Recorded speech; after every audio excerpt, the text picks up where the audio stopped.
Hello friends, today we will discuss about the poem Keeping Fit. Now we will discuss about the poet. Uh, Keeping Fit is written by Pablo Neruda, who was born in 1904 and died 1973. His the pen name was Neftali Richardo Reis Basolto. ये पूरा नाम है इनका. Who was born in town of Parral in Chile. ये Chile के Parral के शहर में इनका जन्म हुआ था. Neruda's poem are full of easily understood image which make them too less beautiful. तो इनकी जो कविताएं हैं वो बड़ी आसानी से समझ में आ जाती हैं और उनमें थोड़ी सी खूबसूरती कम है, फिर भी अच्छे से समझ में आती है. He won the Nobel prize for literature in 1971 और 1971 में इन्होंने साहित्य के क्षेत्र में नोबेल प्राइज़ जीता. In this poem Neruda talks about necessity of quit. और इस कविता में नेरुदा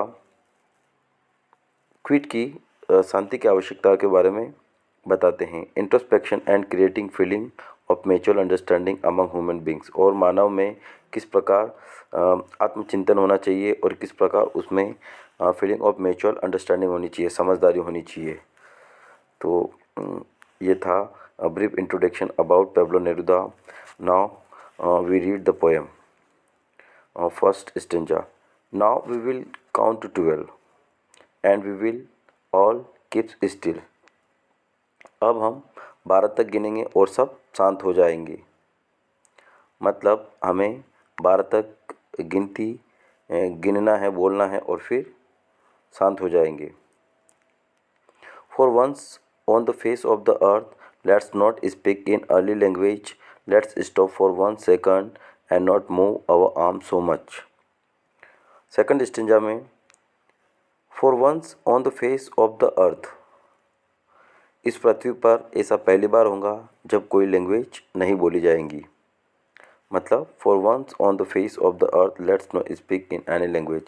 इस पृथ्वी पर पहली बार ऐसा होगा जब इस पर कोई लैंग्वेज नहीं बोली जाएंगी. क्योंकि यदि कोई लैंग्वेज नहीं बोलेगा तो हम क्या करेंगे, पीस अचीव करेंगे और हमारी जो एक्टिविटी है उसको थोड़ी देर के लिए रोकेंगे. Let's stop for 1 second not move our arm so much. मतलब हम कोई भी लैंग्वेज नहीं बोलेंगे और थोड़ी देर के लिए रुकेंगे और हमारी जो आर्म्स हैं या फिर हमारे जो हाथ हैं या हथियार हैं उनको थोड़ी देर के लिए हम रोक देंगे. मतलब कवि यहाँ कहना चाहता है कि आपको थोड़ी देर शांति स्थापित करना है, थोड़ी देर रुकना है. It would be an exotic moment without rush without engine. मतलब जब हम कोई लैंग्वेज नहीं बोलेंगे, किसी हथियार को यूज़ नहीं करेंगे तो ये क्या होगा, एक एक्जोटिक मोमेंट होगा. मतलब एक अट्रैक्टिव मोमेंट होगा. विदाउट रश, बिना कोई भाग दौड़ी के. विदाउट इंजन, न किसी इंजन के, न किसी मशीन के. We would all be together in a sudden strangeness. और इससे हम सब क्या हो जाएंगे, एक साथ हो जाएंगे. इन सडन स्ट्रेंजनेस मतलब एक विचित्रता के साथ. Fishermen in the cold sea would not harm whales and the man gathering salt would look at his hurt hands.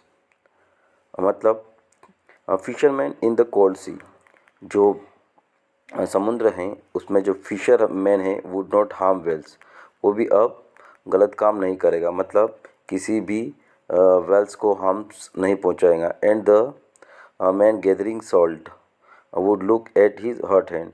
और जो व्यक्ति हैं और जो कठिन काम कर रहे हैं सागर में, वो भी अपने हाथों को देखेगा कि कहीं उससे गलत काम तो नहीं हुआ है.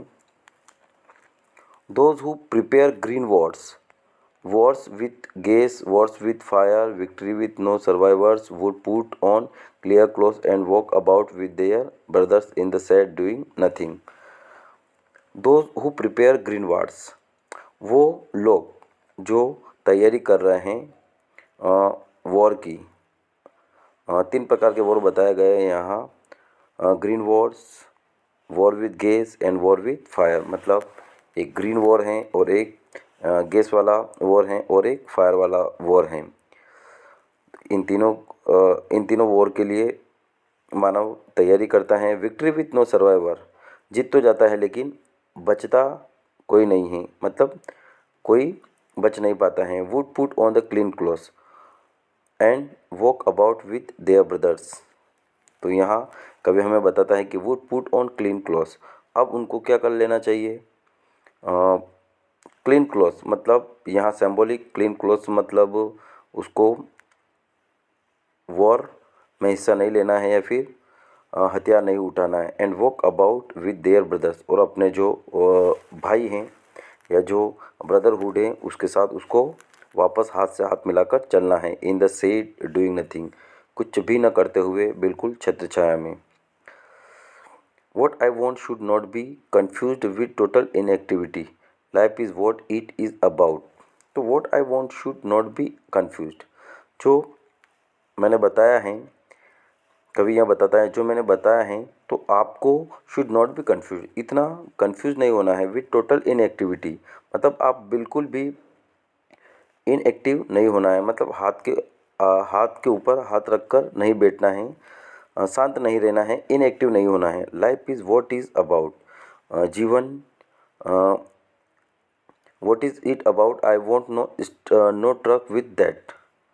मतलब यहाँ what is about I want to no truck with that, मतलब मृत्यु से आपको बिल्कुल भी अ, बैठना नहीं है, मृत्यु से बिल्कुल आपको डरना नहीं है। If you are not so single minded, और यहाँ कवि फिर बताता है कि यदि हम सिंगल माइंडेड नहीं होते about keeping our lives moving, हमारे इस चलती फिरती जीवन के बारे में, and for once could do nothing, और शायद हम कुछ कर नहीं पाते।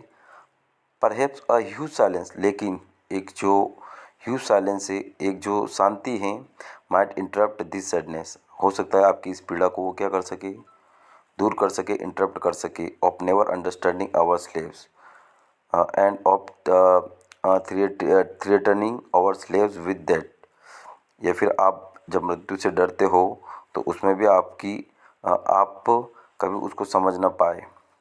Perhaps the earth can teach us, फिर कभी बताते हैं अंत में, perhaps the earth can teach us, ये पृथ्वी या फिर ये अर्थ हमें सिखा सकती हैं। आज when everything seems dead and later prove to be alive, जैसे सीज़न बाय सीज़न हमें लगता है कि एवरीथिंग, जैसे विंटर में हमें लगता है कि व्हेन एवरीथिंग सीम्स डेड, कि सब कुछ क्या हो चुका है, डेड हो चुका है, लेकिन फिर ऋतु परिवर्तन होता है, and later proves to be live, और फिर हमें प्रकृति दिखती है कि वो वापस क्या हो गई हैं, अलाइव हो गई हैं।